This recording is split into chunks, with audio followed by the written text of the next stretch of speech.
यही वजह है मेरे भाइयों मेरे दोस्तों, हमारी शरीयत ने यह ऐलान कर दिया साफ तौर पर कि जो तुम खाओगे,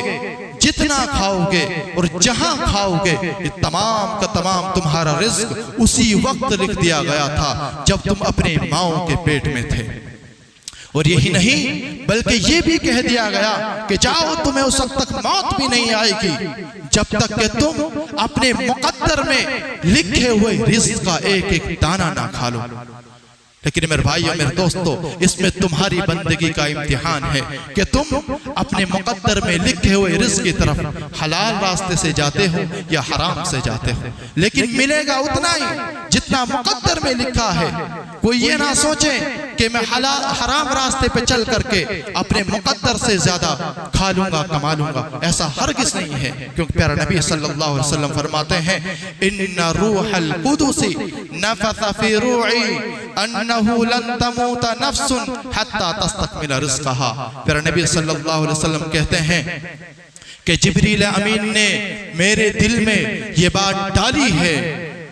कि कोई शख्स उस वक्त तक नहीं मर सकता हत्ता तस्तकमिला रिज़्क़हा, यहाँ तक कि वह अपने मुकद्दर में लिखे हुए रिज़्क़ का एक एक दाना ना हासिल कर ले। इसलिए प्यारे नबी सल्लल्लाहु अलैहि वसल्लम ने कहा, लोगों फत्तकुल्लाह वाजमिलू फित तलब, रिज़्क़ को हासिल करने में, रिज़्क़ को कमाने के लिए हलाल रास्तों का इख्तियार करो,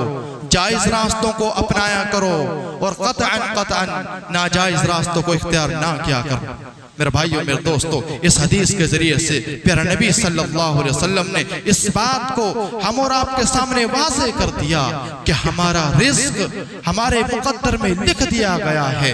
और उतना ही मिल सकता है जितना हमारे मुकद्दर में लिखा गया है। हज़रात, यही वजह है कि जो अल्लाह के नेक बंदे होते हैं, अल्लाह के सही मानों में ईमानदार बंदे होते हैं, वो रिज़्क़ को हासिल करने के लिए हलाल रास्तों को अपनाते हैं, क्योंकि उन्हें मालूम है मुझे उतना ही रिज़्क़ मिल सकता है